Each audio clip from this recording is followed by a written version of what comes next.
Olá, tudo bem? Espero que sim. Sejam todos bem-vindos à nossa formação geral básica. Eu sou Jamaica Kelly, professora de Geografia, e a nossa aula hoje tem como tema Bacias Hidrográficas Brasileiras e as Ações Antrópicas. Só para lembrar vocês, essa aula é da primeira série no quarto bimestre. Vamos começar então? Bom, eu quero já iniciar falando com vocês o que é uma bacia hidrográfica. Vejam só, pessoal, a bacia hidrográfica, também chamada de bacia de drenagem, é uma região caracterizada pela captação de água da chuva que escoa pela chamada rede de drenagem, também conhecida como rede hidrográfica. Inclusive, em algum momento aqui da nossa aula, ao invés de falar rede hidrográfica, eu vou falar RH para deixar mais sucinto esse nome, tá? Rede hidrográfica a gente substitui por RH. Bem, voltando aqui, assim formam-se os cursos de água como riachos, córregos, ribeirões, rios e os seus afluentes, como também os subafluentes. Segundo o Conselho Nacional de Recursos Hídricos, que é o CNRH, existem 12 grandes regiões hidrográficas no território brasileiro, certo? Agora eu convido vocês a conhecer as nossas bacias hidrográficas brasileiras. Vamos começar então? Olha só, aqui nós temos um mapa com a distribuição dessas bacias hidrográficas. Percebam, pessoal, que elas são bem distribuídas aí pelo território brasileiro e cada uma vem representada através de uma cor. Então, prestem bastante atenção na distribuição dessas bacias hidrográficas aqui no Brasil. Eu vou começar pela maior delas, que é a Bacia Amazônica. Vejam só aqui a localização da Bacia Hidrográfica Amazônica. Depois nós vamos observar aqui a localização da Bacia Tocantins-Araguaia, seguida aqui da Bacia do Paraguai, bem aqui, ó, nesse ponto. Depois nós temos a Bacia do Paraná, seguida da Bacia do Uruguai, e agora nós vamos para o outro lado do mapa. Olha só, na porção leste do Brasil nós temos a Bacia Atlântico-Nordeste Ocidental, seguida da Bacia do Parnaíba. Aqui bem no canto nós temos a Bacia Atlântico-Nordeste Oriental. Aqui nós temos a Bacia do São Francisco. Observem aqui a localização da Bacia do São Francisco. Logo embaixo nós temos a Bacia do Atlântico Leste e aqui nós temos a Bacia do Atlântico Sudeste. Olha só, é a mesma bacia, tá?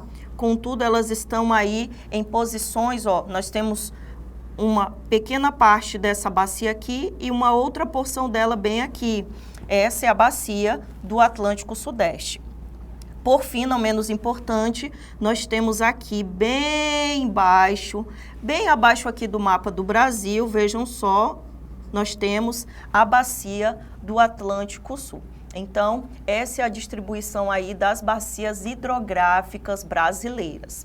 Agora eu quero chamar a atenção de vocês para juntos conhecermos cada uma delas e também falar um pouco aí da sua importância para o território brasileiro. Bem, eu vou começar falando da região hidrográfica amazônica, sim, a Bacia Amazônica. Pessoal, como vocês já sabem, já viram no mapa, a Bacia Hidrográfica Amazônica é a maior. Ela ocupa 45% do território nacional, abrangendo, pessoal, 7 estados. Vamos então ver quais são os estados? Ó, Acre, Amazonas, Rondônia, Roraima, Amapá, Pará e também no Mato Grosso. Possui uma extensa rede de rios com grande abundância de água, sendo os mais conhecidos: Rio Amazonas, Rio Xingu, Solimões, Madeira e também o Rio Negro. A densidade populacional é 10 vezes menor que a média nacional. Entretanto, a região concentra 81% da disponibilidade de águas superficiais no nosso país. Observem a foto com a bacia hidrográfica amazônica e percebam, pessoal, que o rio, em algumas partes dessa bacia, muitos rios fazem esse tipo de curva, que nós vamos chamar na geografia de meandro. Sim, esses são chamados rios de meandro. E como eu já falei anteriormente, é a maior bacia hidrográfica do Brasil. Bom, seguindo em frente, agora nós vamos falar da Bacia Hidrográfica Atlântico Leste.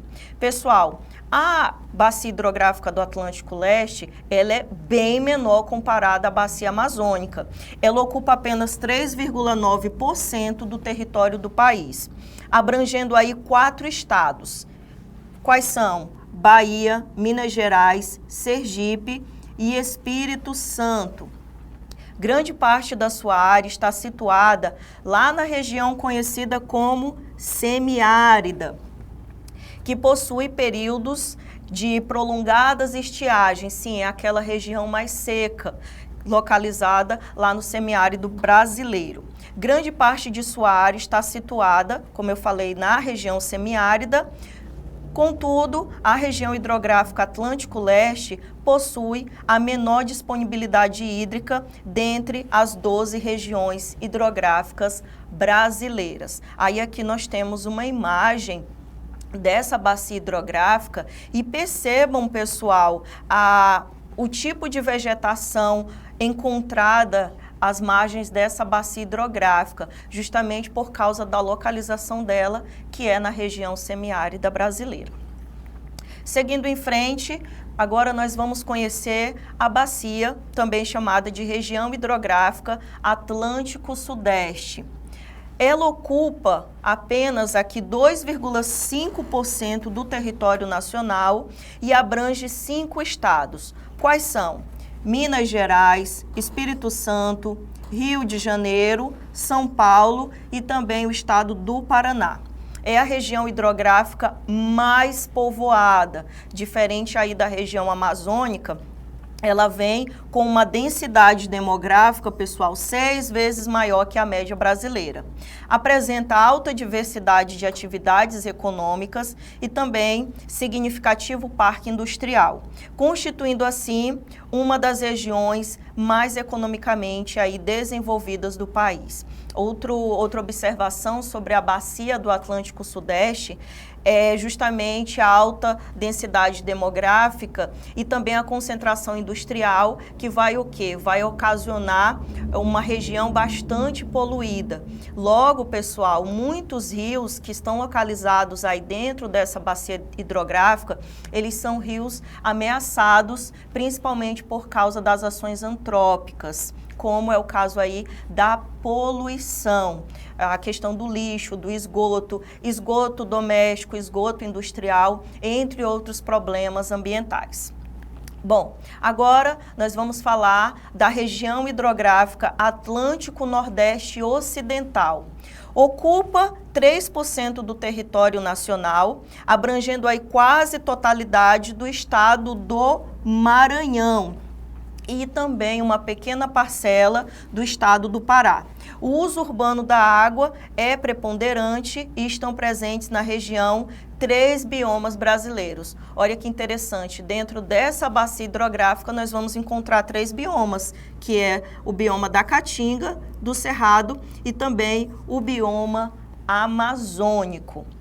Aqui um pouco dessa vegetação localizada na bacia hidrográfica. Como vocês podem perceber, nós temos a conhecida Mata dos Cocais, localizada aqui nessa região. Então, vocês percebam aí as margens dos rios, esse tipo de vegetação que é bem interessante de se falar, porque inclusive quando a gente estuda aí sobre domínios morfoclimáticos, Aziz Nassib Abissab classifica aí essa área justamente como uma área que nós vamos chamar na geografia de área de transição, certo? Então, bem interessante observar, pessoal, o tipo de vegetação localizada aí nessa bacia hidrográfica. Bom, continuando, muda-se totalmente a paisagem e nós vamos aí para um outro lugar, que é a região hidrográfica Atlântico-Nordeste Oriental. Bem, aqui nós temos uma área de 3,4% do território nacional, abrangendo 6 estados, que são aí Piauí, Ceará, Rio Grande do Norte, Paraíba, Pernambuco e Alagoas. A densidade demográfica da região é cerca de 4 vezes maior do que a média brasileira, quase a totalidade de sua área pertencente aí à região do semiárido brasileiro. Já falei um pouco das características do semiárido, que é justamente a principal característica é apresentar períodos de estiagens prolongadas e temperaturas elevadas durante todo o ano. Essa região hidrográfica, pessoal, é a região hidrográfica com a menor disponibilidade hídrica do Brasil, certo? Observem aí a paisagem. É bem interessante quando a gente observa a paisagem, justamente para tirar essas informações que eu acabei de falar, como o tipo de clima, vegetação, entre outras características que são de suma importância para entender aí a bacia hidrográfica. Bom, agora, novamente, outra paisagem, outra bacia hidrográfica, e essa é a região hidrográfica Tocantins-Araguaia. Pessoal, olha só. A região hidrográfica Tocantins-Araguaia, ela corresponde a 10,8% do território brasileiro, abrangendo 6 estados. São eles: Goiás, Tocantins, Pará, Maranhão, Mato Grosso, Distrito Federal. Na região estão presentes os biomas Floresta Amazônica, na parte norte, e ao norte e noroeste também, tá? Também a floresta amazônica e cerrado nas demais áreas. A precipitação média anual na região é bem menor do que a média nacional. Possui grande potencial turístico, possui também grande potencial aí para a pesca esportiva, o turismo ecológico, praias fluviais e também é onde nós temos a maior ilha fluvial do mundo, chamada de Ilha do Bananal. O polo turístico de Belém também é muito conhecido, muito visitado, e lá também, nessa bacia hidrográfica, é encontrado aí o Parque Estadual do Jalapão, que fica no estado do Tocantins, e também o Parque Nacional da Chapada dos Veadeiros, que fica em Goiás, que é reconhecido, inclusive, pelas belas e exuberantes cachoeiras. Então percebam aí o potencial turístico dessa bacia hidrográfica. Percebam também na imagem a coloração da água, o tipo de vegetação, que, como eu falei anteriormente, vai ser encontrada aí tanto a floresta amazônica quanto também uma parte do cerrado. Ok? Compreendido? Vamos para a próxima. Próxima bacia, região hidrográfica Parnaíba. Pessoal, vejam que a paisagem mudou drasticamente. Vamos conhecer então essa bacia? Ocupa 3,9% do território brasileiro, abrangendo 3 estados. São eles Ceará, Piauí e também o estado do Maranhão. Em grande parte localizada no semiárido brasileiro, novamente com aquelas características. O semiárido é conhecido pelos longos períodos de estiagem, também a alta temperatura. Outra informação importante, essa bacia caracteriza-se pela intermitência das chuvas, com a precipitação média anual muito abaixo da média nacional. Logo, o principal uso da água na região é justamente a irrigação, porque ela fica próximo ali de áreas agrícolas. Então, olha a exuberância, pessoal, desse rio, onde é localizada a região hidrográfica Parnaíba. E como eu falei, a importância dessa bacia ela é muito alta pela questão também da agricultura nesse local. Vamos lá. Região hidrográfica São Francisco. Bom, o São Francisco, a bacia do São Francisco, ocupa 7,5% do território brasileiro, abrangendo 7 estados. São eles: Bahia, Minas Gerais, Pernambuco, Alagoas, Sergipe, Goiás e também Distrito Federal. A precipitação média anual na região hidrográfica aqui do São Francisco é muito abaixo da média nacional, assim como das outras bacias localizadas aqui nessa região, apresentando frequentes situações de escassez de água. Entretanto, a região hidrográfica, ela tem um importante papel na geração de energia para a região nordeste do país. E durante muito tempo se debateu muito sobre a bacia hidrográfica do São Francisco. Há alguns anos atrás foi implementado um projeto chamado de transposição do Rio São Francisco. E esse projeto mexeu muito com as estruturas políticas, com as estruturas ambientais, foi muito discutido. E sim, pessoal, houve uma transposição. Então, eles pegaram uma parte dessa bacia, uma parte do rio e colocaram em uma região onde é conhecida principalmente pela escassez de chuva e onde a população não tinha acesso aí à água. Então, houve um grande debate em relação à questão da transposição do Rio São Francisco, foi muito debatido, e o mais interessante que o objetivo do projeto era justamente esse, levar área para o levar água para o semiárido brasileiro. Então, percebam aí a importância dessa bacia e percebam também a vegetação. Olha a paisagem dessa bacia hidrográfica, pessoal. Olha a coloração do rio, olha o tipo de relevo. Inclusive, o Rio São Francisco também é conhecido pelos seus cânions. É um local muito visitado, tem um alto potencial turístico também e, como eu falei, uma grande importância aí para a população dessa região do Nordeste brasileiro. Bom, prosseguindo, agora nós vamos conhecer a região hidrográfica Atlântico Sul. Essa é bem pequena, ocupa apenas 2,2% do território nacional e abrange aí parte dos estados de São Paulo, Paraná, Santa Catarina e também Rio Grande do Sul. Destaca-se por abrigar um expressivo contingente populacional, que eu já falei anteriormente. Essa região também, ela tem um alto desenvolvimento econômico e também possui uma grande importância turística.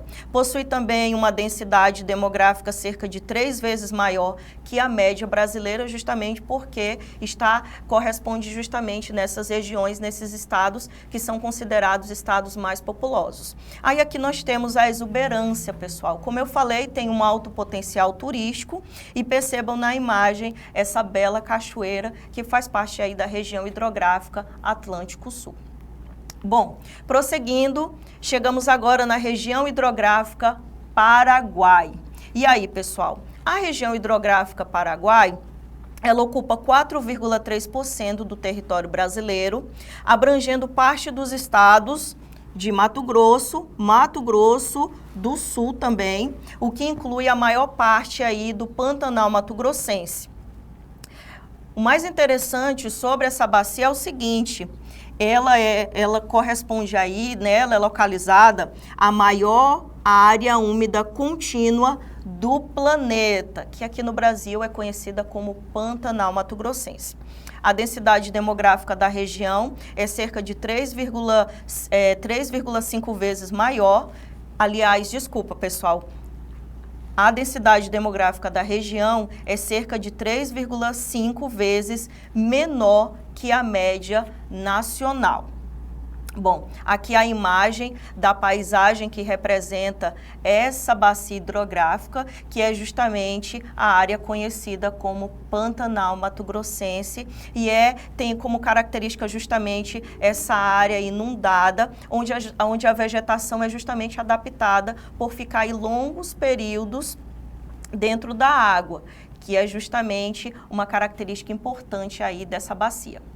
Bom, agora chegamos na região hidrográfica do Paraná essa é de suma importância para a geração de energia no Brasil. Logo ao fundo, a gente já observa aí a usina hidrelétrica que vai fazer a geração de energia, que vai ser responsável pela geração de energia em grande parte aí do nosso país. Agora vamos conhecer um pouco sobre ela. Ocupa 10% do território brasileiro e abrange 7 estados. São eles São Paulo, Paraná, Mato Grosso do Sul, Minas Gerais, Goiás, Santa Catarina e também o Distrito Federal.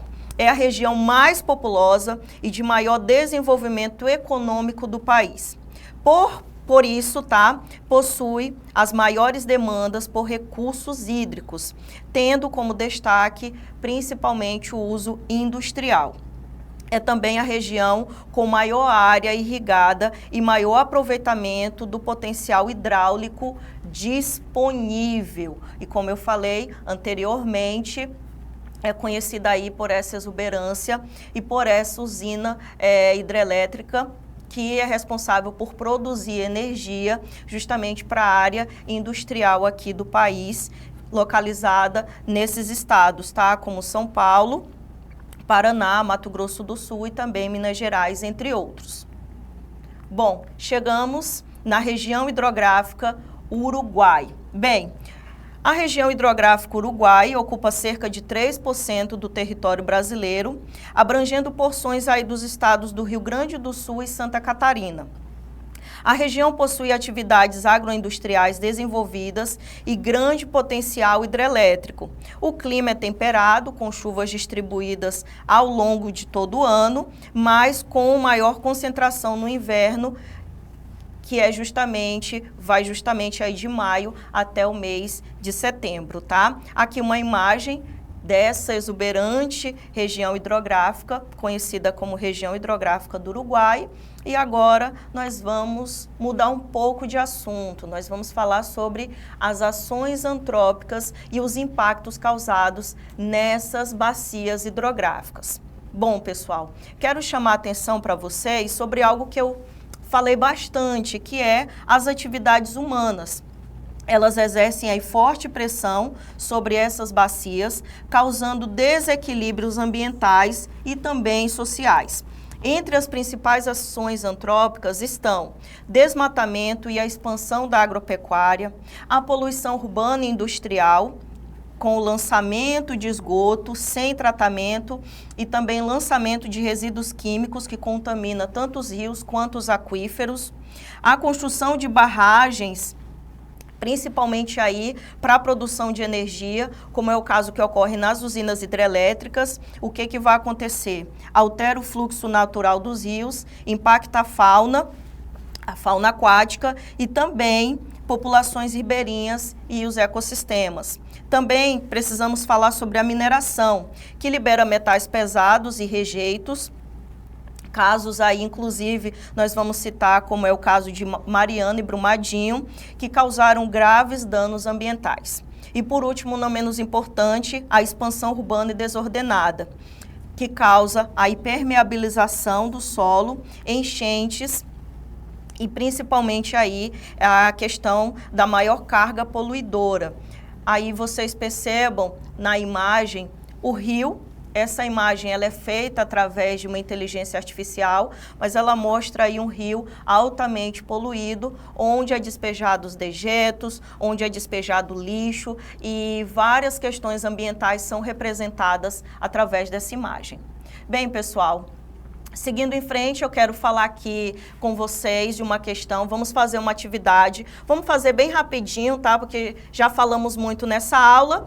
E a questão é o seguinte: entre os impactos das ações humanas nas bacias hidrográficas brasileiras, destaca-se, letra A redução da biodiversidade apenas na bacia amazônica, B, o aumento natural da disponibilidade hídrica em áreas urbanas, C, a ausência de poluição industrial em rios brasileiros, D, o assoreamento causado por desmatamento e uso inadequado do solo, ou E, a redução da poluição devido às hidrelétricas. Resposta correta, bem óbvio, pessoal, letra D. Um dos impactos aí ambientais dentro das bacias hidrográficas brasileiras é justamente, tá, o assoreamento causado por desmatamento e principalmente pelo uso inadequado do solo. Bem, chegamos à reta final da nossa aula. Quero fazer aqui um breve resumo para finalizarmos e chamar a atenção de vocês para algumas questões que aprendemos hoje. Bem, as bacias hidrográficas brasileiras representam não apenas uma riqueza natural estratégica, mas também um desafio para o desenvolvimento sustentável. A preservação dessas bacias exige políticas públicas e eficazes, gestão integrada dos recursos hídricos, fiscalização ambiental, saneamento básico, incentivo às práticas agrícolas sustentáveis e maior conscientização da sociedade. Em resumo, o Brasil detém abundância de água, mas o uso inadequado e descontrolado ameaça essa vantagem natural. Essas foram as referências utilizadas, conforme vocês vão observar. Eu espero muito que vocês tenham compreendido, espero que vocês tenham gostado e até mais.